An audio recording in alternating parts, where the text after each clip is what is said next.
John Veitch of the University of Glasgow. He's representing the LIGO consortium, who received the Group Achievement Award, the A Award, in 2017. The title is Listening to the Stars, the Dawn of Gravitational Wave Astronomy. Okay, so this talk is given on behalf of the LIGO Scientific Collaboration, who were awarded the Group Award last year.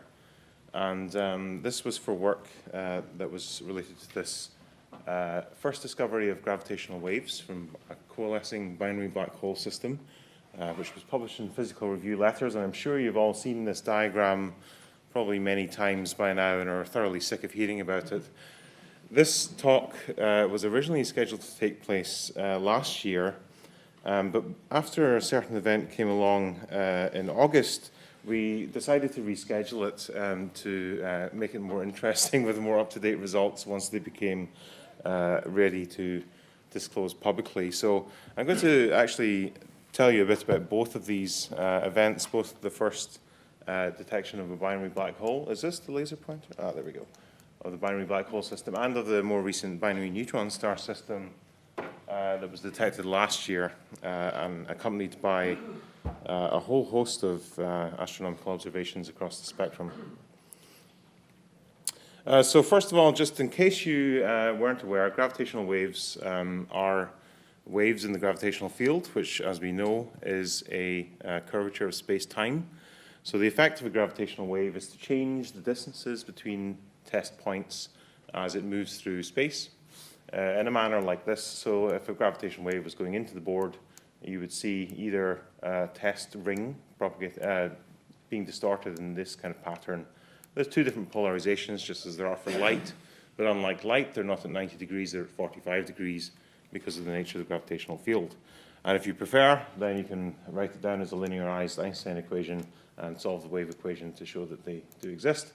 But basically, what we're looking for is distortions of space and time, they follow this characteristic pattern.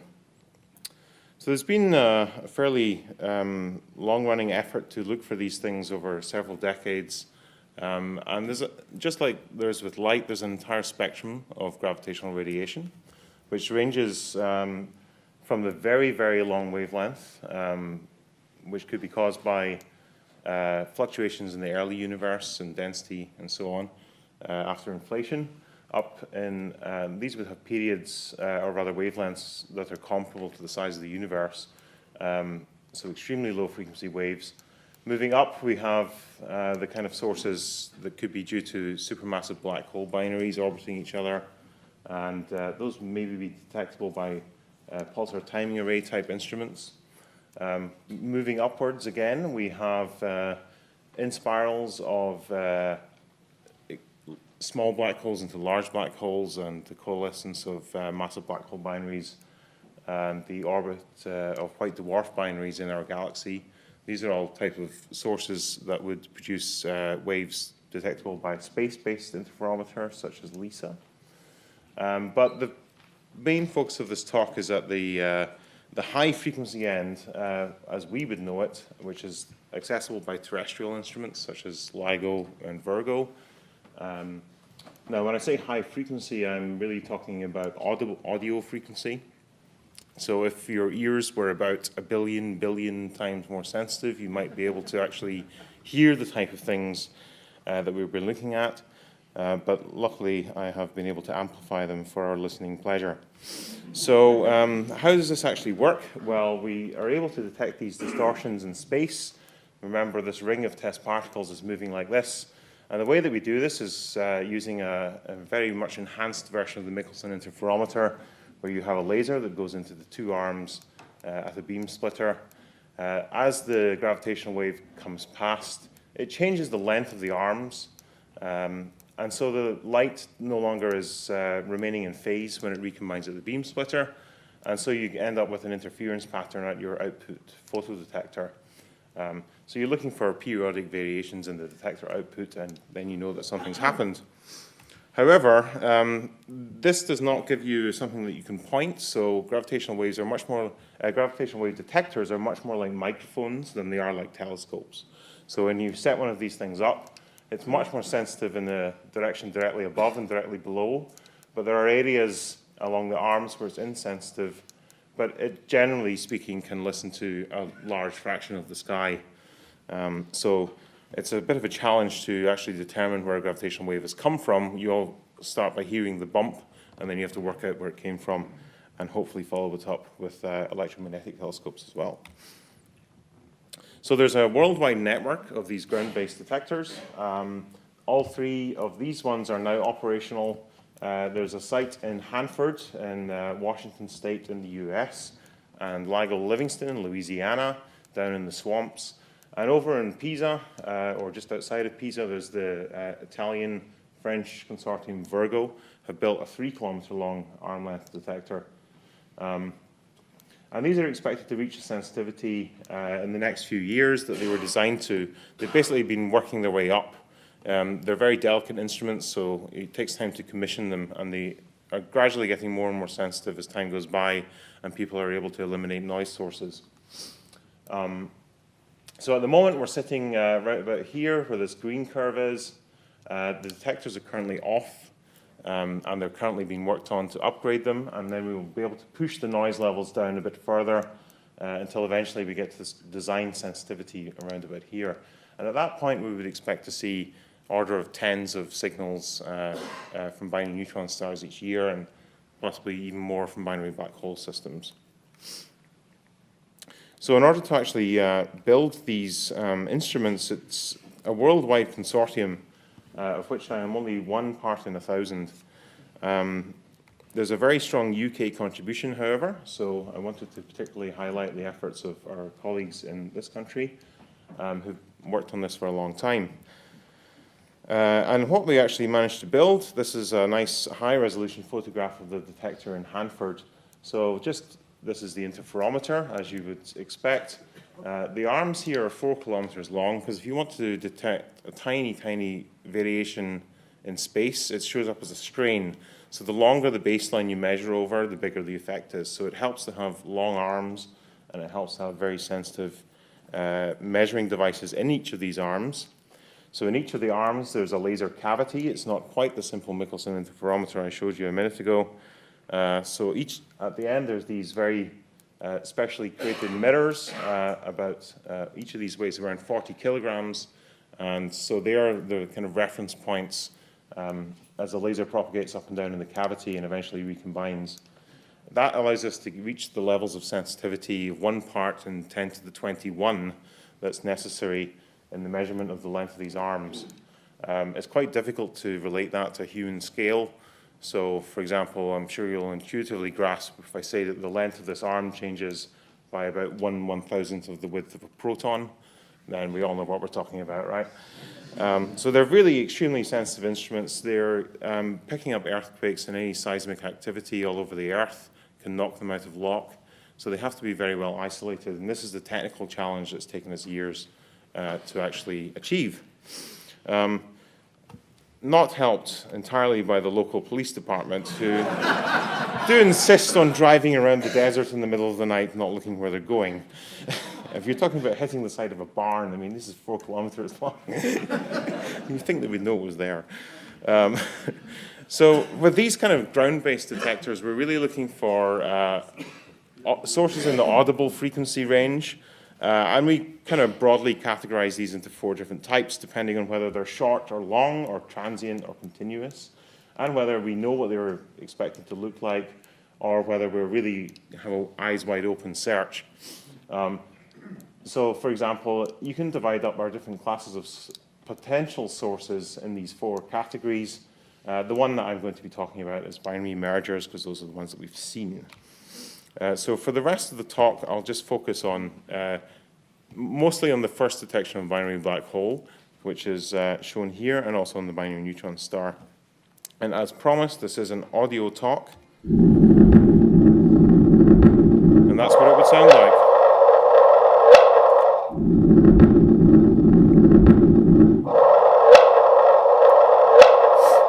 So the first one is the actual frequency of the wave, which you can clearly hear is audible.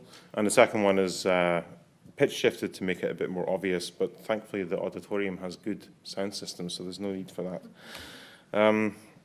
Yeah, so what we're actually looking at here is the spectrogram of the wave energy as it's read out by the detector. You can also plot this in the time domain, and you can see this very nice in-spiral chirp signal, which eventually merges and has a little ring down. And what's happening here is there's two black holes going around each other, giving off energy in gravitational waves that's taken out their orbit, and so the orbit shrinks. Eventually they collide and form a bigger black hole that then settles down into a stationary state, as predicted by general relativity. So we're able to actually do tests of this and use the shape of the waveform to learn a bit about what kind of source produced it. So I don't know if you can see, this is the actual data on the top one. Here we have a couple of reconstructions of the waveform, one with a completely agnostic method in gray, one based on an analytical relativistic calculation in blue, in dark gray, and finally the full solution of numerical relativity, where you actually use a supercomputer to solve Einstein's field equations on a grid.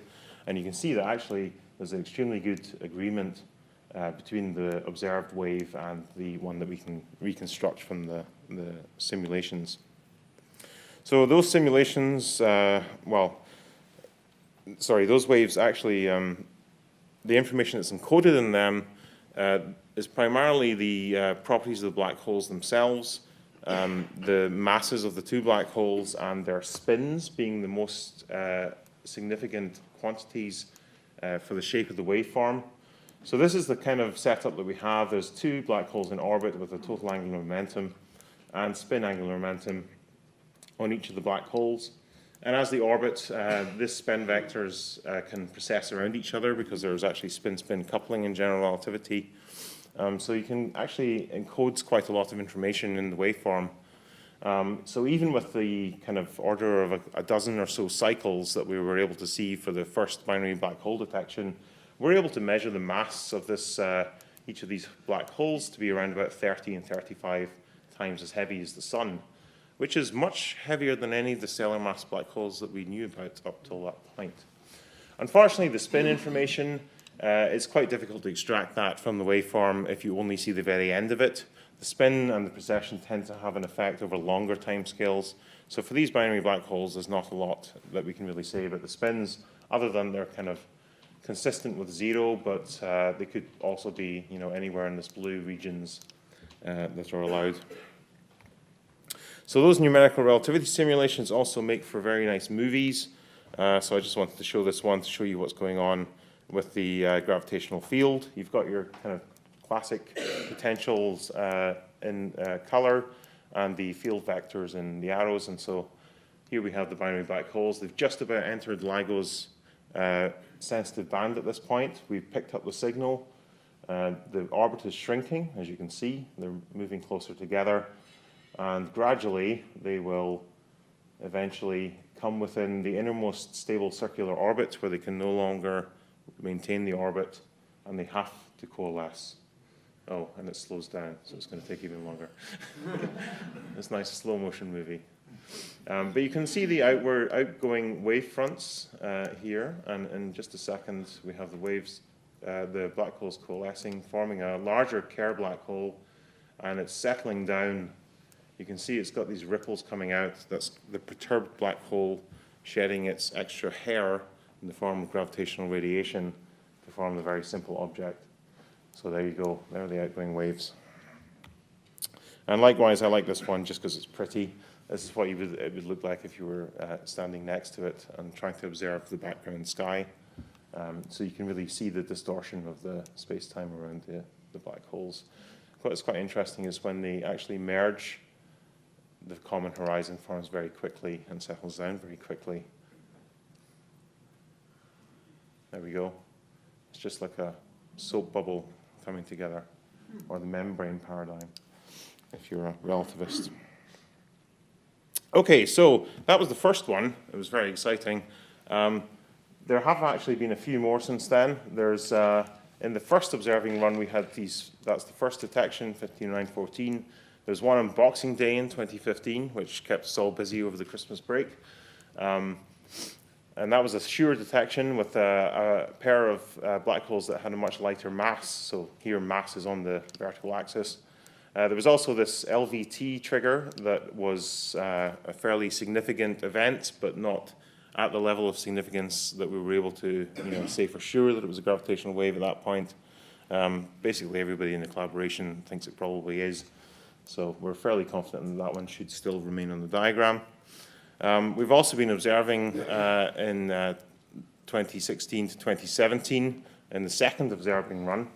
The first binary black hole that we picked up there was 170104, and we've also published an event from June and this event from August, 170814.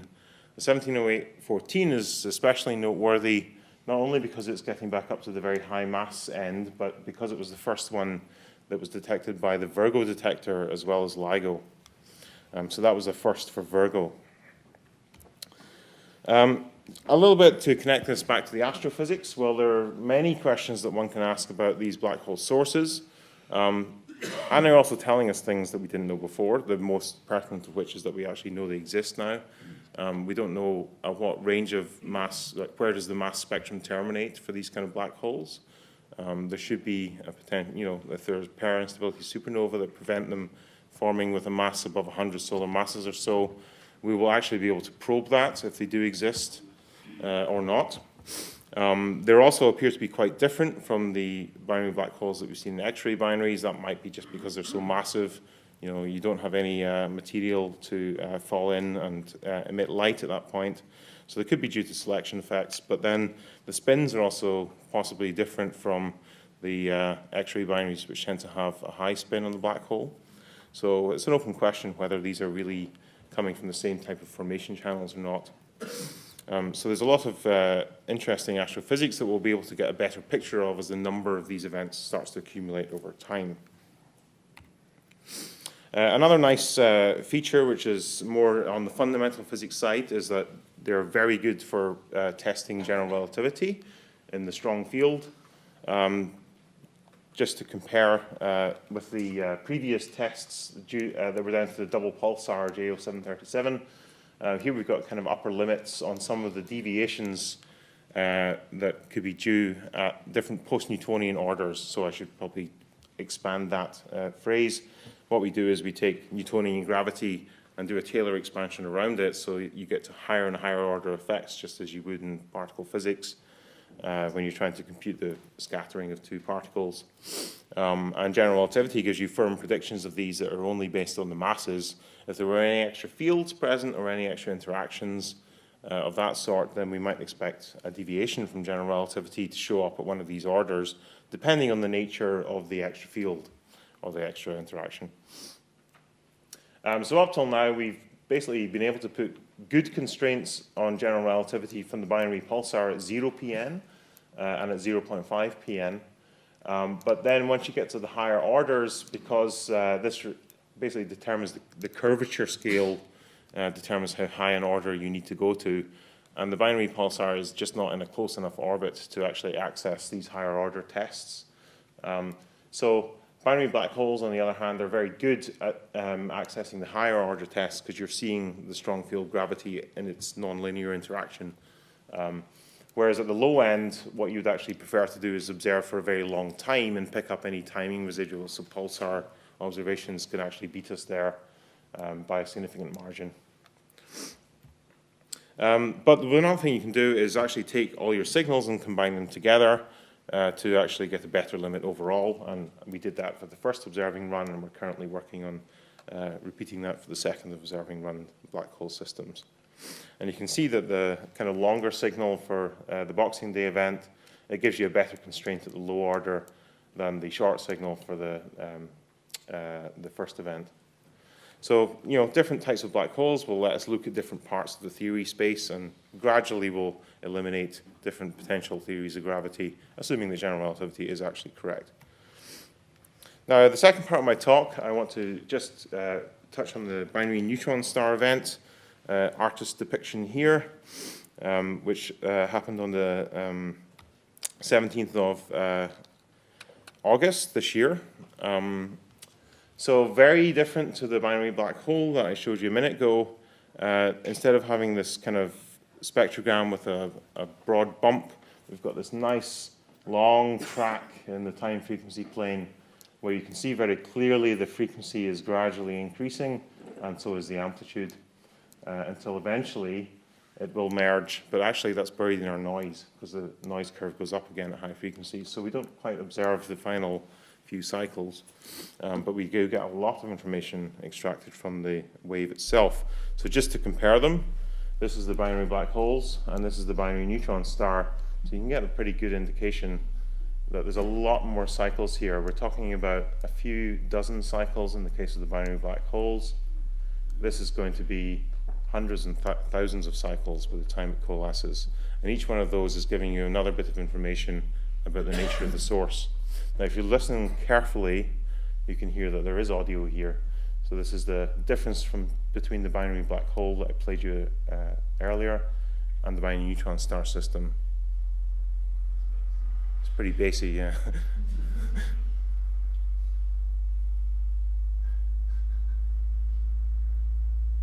It's very dramatic. Whoa.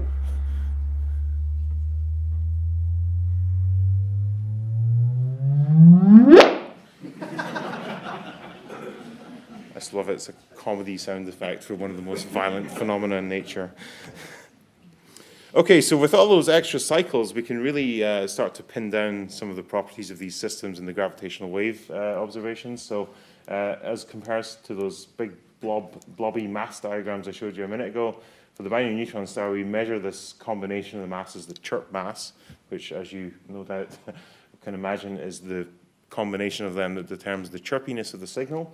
That measure is constrained extremely well, so there's a very narrow banana of possible masses that are allowed.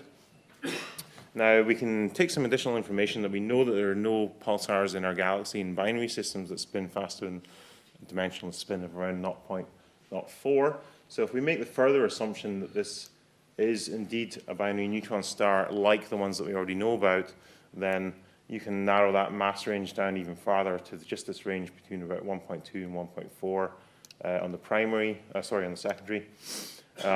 And all the binary neutron stars that we actually know about, double neutron stars here, sit at a mass of around 1.36 or so, 1.36, 1.37, and they would all actually sit just around here. So it seems like very consistent with the type of double neutron star system that we know about and exists already. So this is another good indication that it is indeed a neutron star, and rather than an exotic object like a boson star or a light black hole. But we can't really rule that out for sure, because there is still a possibility that it has this longer tail which goes down to subsolar mass possible black holes. I mean, just from the gravitational wave, you couldn't rule that out. But there is, of course, additional information. So I was also going to show you this numerical relativity simulation. I do have just about enough time, I think. The one thing I want you to note here is that unlike black holes, is matter in the neutron stars, of course, is neutron star matter, so it's very tough. But at the later stages, you can see the neutron stars are being deformed by the tidal interaction between them. Eventually, they get disrupted when they merge and form an accretion torus. And the central object, which is supported by angular momentum in this simulation, will eventually collapse to a black hole. There we go. And gradually the radiation will be emitted in the form of jets. Now, those tides that are raised are actually something that we can pick up because they're imprinted on the gravitational wave signal as well. The stronger the neutron star material is, the larger the neutron star will be, and counterintuitively, because it's larger, it will actually have more of a tidal effect raised on it by its companion. And that will be picked up as an additional way of dissipating energy from the orbit. So we can do this very precise timing of the phase of the orbit from the signal, and that will tell us if there's any additional energy being dumped into tides. So we're actually able to put constraints on the stiffness of the neutron star material by looking at the gravitational wave signal. And so with this first signal, we're able to rule out some of these equations of state that predict large neutron star radii, and the data seem to prefer the more compact neutron stars. at this point. Now, this is only the very first analysis that we've done. People are working hard on developing better understanding of the theory and also in using that to analyze our data. So we expect to produce revised results of this form in the near future. Now, of course, it wasn't just a gravitational wave event. It was also gamma ray burst 170817A, which was picked up by Fermion integral. And you can see this absolutely beautiful coincidence. This is our data here. This is all aligned in time. And here are the gamma ray spikes that were picked up by the instruments just 1.7 seconds later. Now, just from that alone, that's 1.7 second delay over about 50 million, 40 megaparsecs. So I can't do the conversion right now, 120 million years or thereabouts. So you know that the speed of the gravity and the speed of the light are traveling really in lockstep over all that vast period of time. And so the speed of gravity is roughly equal to the speed of light to better than 1 part in 10 to the 15. Now, just from looking at that plot, you can tell that, which is the easiest result to get out of this analysis, I think. But it's one of the ones that's most impactful because you can just look at it by eye. And that wasn't something that we didn't know until this happened. So a nice novel result. Now, it wasn't just the gamma rays, of course. We can actually use the LIGO-Virgo network to constrain the sky position. This basically works like triangulation. You take the time delay between the time you saw the event in Hanford and Livingston, and then Livingston and Virgo, and altogether there's only 2 possible places on the sky where it could have come from with those particular time delays, one above the plane of the detectors and one below. And from the amplitudes of the waves that the detectors see and the orientation of the detectors, you can then eliminate one of those blobs if the signal-to-noise ratio is high enough. So using all 3 detectors, we're able to narrow it down to this blob. Just for a comparison to show you the importance of having the 3rd site in Italy, this is what LIGO on its own would do, and the area is substantially larger.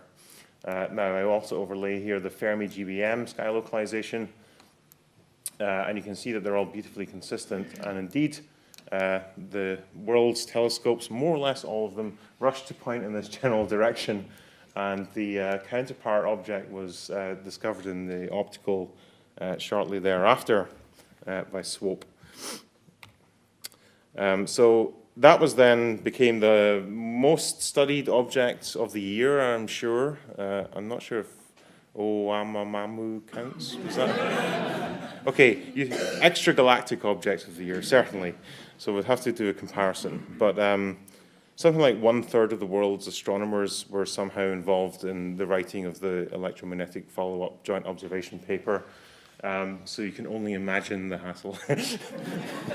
But the really beautiful thing about all these observations is that you can see the afterglow of the kilonova gradually lighting up in all bands of the electromagnetic spectrum as the nuclear material underwent its decays and cooled off over time. And it's still ongoing. People are still looking at it to find out what can be done at late times as well. Sorry, I didn't mean to do that. So one final thing, a nice spin-off from this joint electromagnetic and gravitational wave astronomy, which is now the world we're living in, is that the gravitational wave events, if you know the masses, because it's a pure general relativity system, it will tell you exactly the amplitude of the wave. So you can measure the luminosity distance of the source directly from the gravitational wave. So you've got the luminosity distance, you've got the redshift, if you know the counterpart location, so you can do your cosmology without relying on any intermediate steps, and thereby eliminating a range of different possible systematics that could affect your results. So, at the moment we have this tension between the Planck and the supernova estimates of the Hubble constant. Unfortunately, the gravitational wave estimate is not quite precise enough to resolve this difference yet. But the more of these events that we see, the narrower and narrower this is going to get. And because the prospects seem pretty good for joint observations of binary neutron stars, this could be an interesting technique in the next 5 years or so to try and resolve this tension as well. So that's just a very small taster of the astrophysics that's been coming out of the binary neutron star, gamma ray burst, kilonova observations. I don't have time to go into any more of it, unfortunately, but I'll just leave you with a final slide. If you want to know more of the details, we've got a nice website, papers.ligo.org, where you can read all about many of these different aspects. We're still analysing data from the second observing run, and we will have updates to some of these events in the near future. And the third observing run, which is going to last for a year, is going to start later this summer, and that's with these increased sensitivity. So the prospects for future gravitational wave and joint gravitational and electromagnetic astronomy look very bright or very loud indeed. Thank you.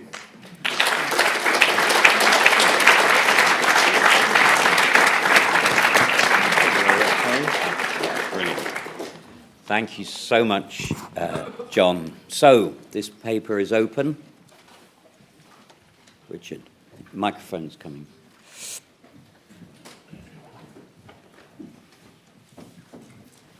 Fantastic. When the first binary black hole was discovered, there was a very provocative paper which suggested that the ease with which you'd found the first object, so massive, meant that these black holes were a significant contribution to dark matter. And now you have so many of them, has this issue been revisited?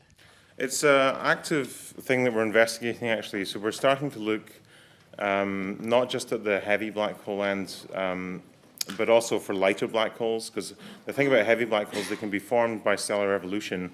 So there's an explanation for their formation without them being primordial black holes, for example. And the stuff that comes from stars is not enough to account for dark matter. But if there were primordial black holes as well, then they would expect to have a kind of power law mass distribution, and that means that some of them would be subsolar mass. And I can't think of any other way of producing a black hole that had a mass less than one sun. So we're actually going to start looking in our data to see if anything like that is in there, because previously we started at one solar mass for our lowest mass objects. So there are different camps that are either more or less positive about whether this is plausible or not, even within our own community. But it's always worth looking in the data, because you never know what might hit you. So it's something we're interested in for sure.